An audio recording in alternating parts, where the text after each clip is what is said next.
रही है।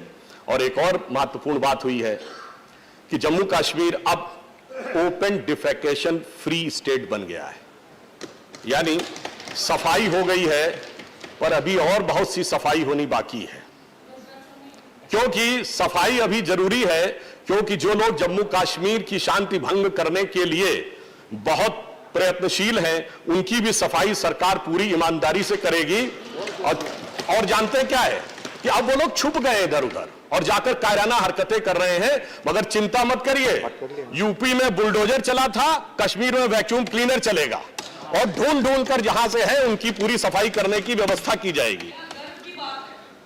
और नहीं, अरे गर्व की बात, हाँ आपने बहुत अच्छी बात कही सभापति महोदय। गर्व की बात यह है कि 182 टेररिस्ट और 44 कमांडर इस दरमियान न्यूट्रलाइज किए जा चुके हैं। 89 टेरर मॉड्यूल्स न्यूट्रलाइज किए जा सके हैं और अभी ना पत्थरबाजी की घटनाएं होती हैं, ना हड़ताल होती है। अब ना ISIS के झंडे नजर आते हैं, ना पाकिस्तान जिंदाबाद के नारे कहने वाले लोग नजर आते हैं, ना हुजूम करती हुई भीड़ नजर आती है जो किसी भी इंस्पेक्टर अयूब पंडित का कत्ल कर दे। इसलिए अब इतना जानते हैं परिवर्तन के बाद क्या हुआ। हमारी सरकार ने सांस्कृतिक दृष्टि से भी आगे बढ़ी।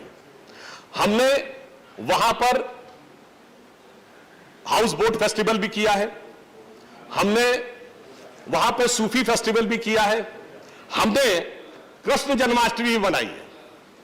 और सभापति महोदय एक और फेस्टिवल हुआ है जिसकी की तपिश किसी और को महसूस हुई होगी। जो लोग कहते थे तिरंगे को कंधा देने वाला कोई नहीं मिलेगा, गणतंत्र दिवस के उत्सव पे डल लेक के चारों तरफ जो तिरंगों की भीड़ थी, तिरंगों की कतार थी, उसने उनके दिल में अरमानों की होली जरूर जलाई होगी। उसकी तपिश सिर्फ वही महसूस कर रहे होंगे, तो वो भी एक अलग उत्सव है जो शायद उन लोगों ने समझा होगा। अभी नकवी जी ने इस बात का उल्लेख किया, श्रीनगर शारजाह की फ्लाइट तो 23 अक्टूबर 2021 को शुरू हुई थी, मगर अब पहली बार ऐसा हुआ है कि गल्फ के CEOs भी आए हैं और हजारों करोड़ रुपए का इन्वेस्टमेंट लेकर, जैसा उन्होंने बताया, रियल एस्टेट, पावर सेक्टर, इन सब में अपॉर्चुनिटी ढूंढने के लिए आ रहे हैं। ये कितना बड़ा परिवर्तन हुआ है। और जो लोग ये कहते हैं टूरिज्म के लिए, तो अक्टूबर 2021 से लेकर जनवरी के बीच में 50 लाख से अधिक टूरिस्ट आए हैं, जो अभी तक का हाईएस्ट फुटफॉल है टूरिज्म के बारे में, जो इस बात को बताता है कि हमारी सरकार ने कितनी ईमानदारी से काम किया है। अब मैं यह भी बताना चाहता हूं कि जो एक विषय बार बार बहुत हमारे दिल के करीब है और बाकियों के लिए वो एक राजनीति का उपादान है, कश्मीरी हिंदुओं का विषय। 2014 में हमारी सरकार आने के बाद ही प्रधानमंत्री महोदय ने 70,000 करोड़ रुपए का पैकेज दिया था। बहुत सारी बाधाएं थी, परंतु अब चूंकि कश्मीर सेक्युलर हो चुका है, इसलिए अब उस दिशा में हमने आगे बढ़ते हुए महत्वपूर्ण काम किए हैं। कश्मीरी पंडितों के जो लोग रजिस्टर्ड हैं, उनको 13,000 रुपए प्रति माह का मुआवजा देना हो, या 6,000 एकोमोडेशन के लिए 920 करोड़ रुपए का प्रावधान किया है। 3,000 स्टेट्स के जॉब, जिसका उल्लेख अभी विपक्ष की तरफ से भी किया गया, वो हमने किया है। और हमारे गृह राज्य मंत्री जी ने बताया था कि 610 फैमिलीज को हम वापस लाने में सफल हुए हैं। परंतु मैं एक बात कहना चाहता हूं, विवेक तनखा जी ने कहा था कि वो कश्मीरी पंडित हैं, पूरा सम्मान करता हूं, मगर यह सत्य पूर्ण सत्य नहीं था, यह अर्ध सत्य था।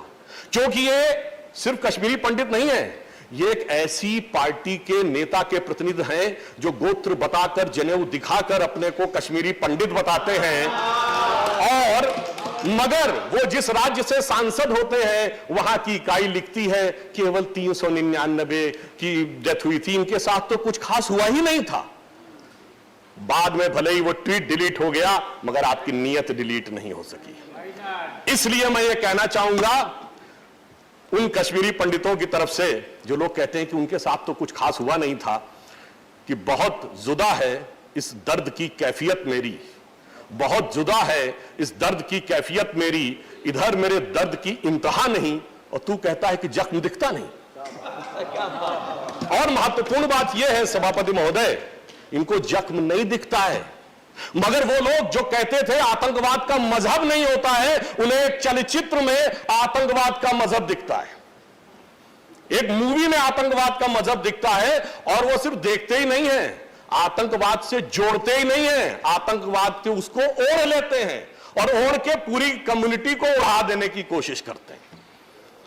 इसलिए हम ये कहना चाहते हैं कि जिन लोगों ने ये कहा और जिस तरह की तुलना की गई अन्य दुखद घटनाओं से, जो सांप्रदायिक दंगे थे, तो मैं बताना चाहता हूं ये कोई 2 दिन 4 दिन 2 हफ्ते 4 हफ्ते की चीज थी नहीं मान्यवर, ये तो इतना लंबे समय से